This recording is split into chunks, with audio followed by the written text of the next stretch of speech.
Let's just dive right in, shall we? Welcome to this explainer, where we're going to literally peel back the heavy Hollywood makeup of one of the most famous stories in literature. Today, we're talking about Mary Shelley's Frankenstein.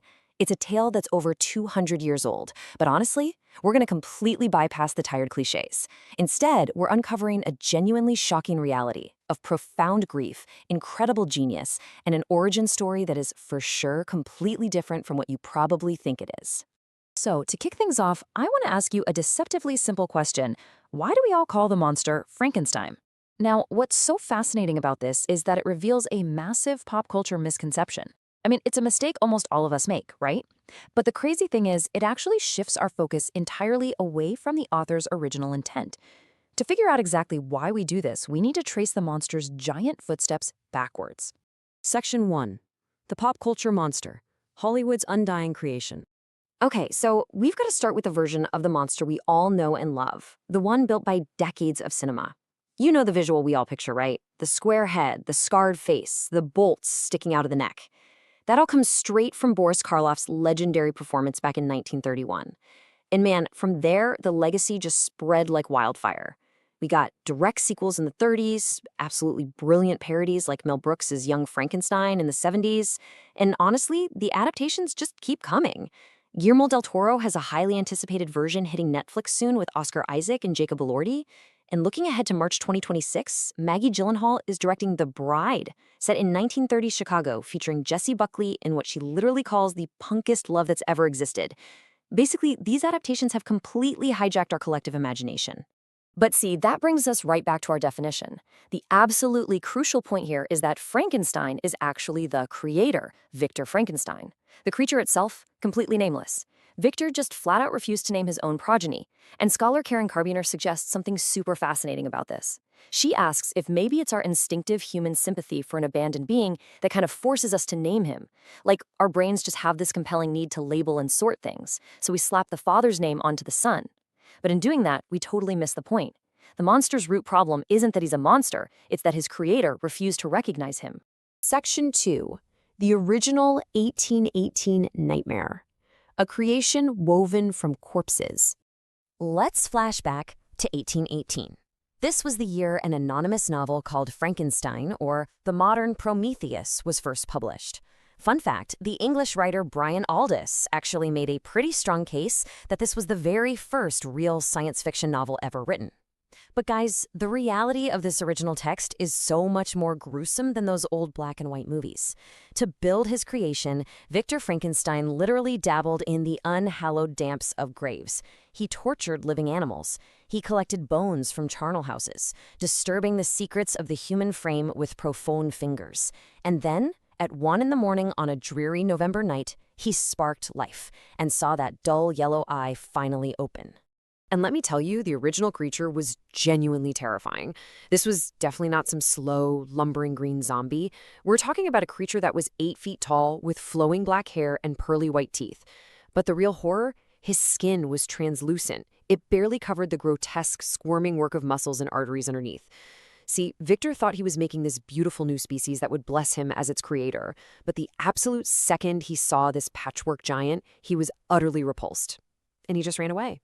Now, giving the creature a voice is exactly what makes the 1818 novel an absolute masterpiece. In the original text, the monster isn't some mindless beast just groaning in the dark. No way.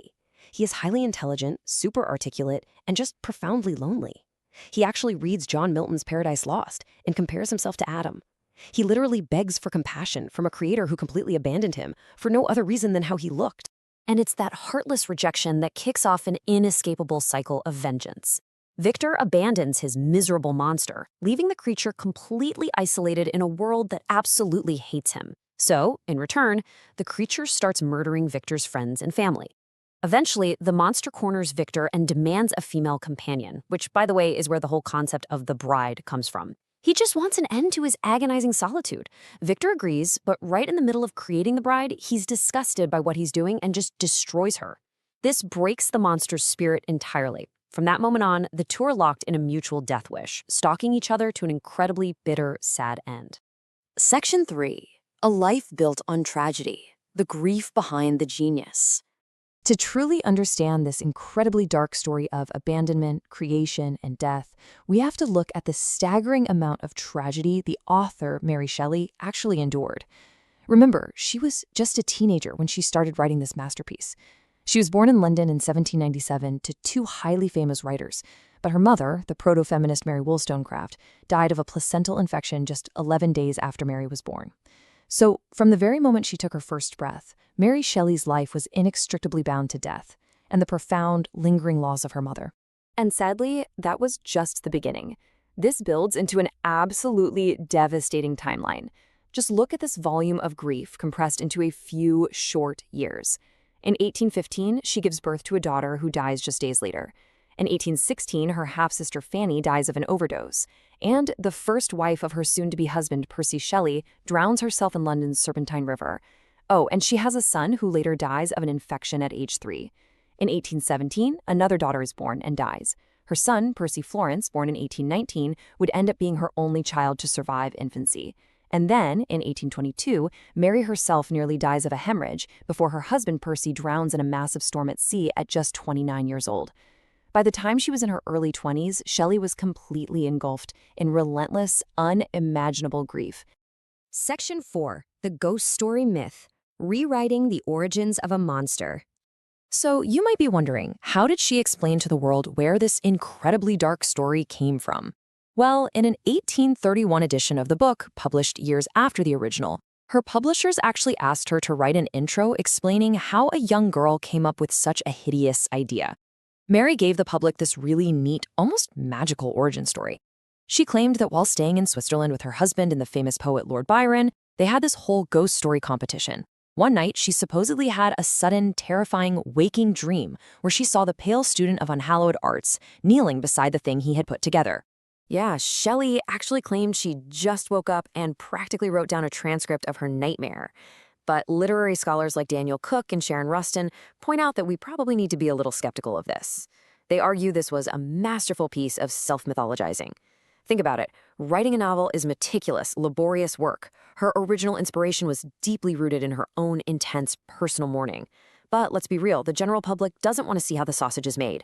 They want that romantic moment of genius. So the ghost story competition became this perfect, convenient package to hide her real, overwhelming grief. And this actually highlights a major debate in literature today, because there are two very different versions of this book. The 1818 text is raw. In that one, Victor Frankenstein makes terrible choices and is held completely morally responsible for the tragedy that unfolds. But 13 years later, in the 1831 version, Mary Shelley heavily revised the text. Having suffered so much tragic loss in her own life by then, she actually changed the story to shift the blame away from Victor. She made it seem like uncontrollable fate and destiny were driving the tragedy. Today, while the 1831 version is definitely more widely read, many scholars strongly prefer the 1818 original, simply because it places the blame exactly where it belongs, squarely on Victor's shoulders. Section 5. Who is the real monster? The ultimate question of humanity. Which brings us to the core philosophical debate that has kept this 200-year-old novel so incredibly relevant. It's a tragic irony. As scholar Karen Carbiner notes, the magic of this misery is the stark contrast. You have Victor, the creator, who constantly bemoans his nightmare existence, while his loved ones die around him. But actually, scratch that, it's the monster who most deeply feels the utter, crushing misery of an enforced, solitary existence.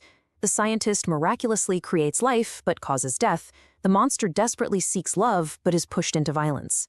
Shelley is exploring themes here that are just as eternal today as they were in 1818. We're talking about the danger of playing God without taking responsibility, the psychological destruction caused by total isolation, and humankind's profound inhumanity to itself. And what's really amazing is that Shelley doesn't spoon-feed us a clean moral message. She doesn't even give us a reliable narrator. It reads like this incredibly dark biblical fairy tale where you can genuinely sympathize with both the creator and the creation. They're basically two halves of the exact same broken whole. In her 1831 introduction, Mary Shelley affectionately referred to her novel as her hideous progeny, bidding it to go forth and prosper. And wow, it certainly did. She lived long enough to see her book become famous through an 1823 stage play, effectively sending her creation out into a world that, quite literally, has never stopped reinventing it. So considering the creator's absolute cruelty in abandoning his child and the creature's subsequent horrifying vengeance, I want to leave you with a final provocative thought to chew on. When you strip away all the Hollywood makeup, the neck bolts, and the angry mobs with pitchforks, who is the real monster here? Thank you so much for joining me for this explainer, and I'll catch you next time.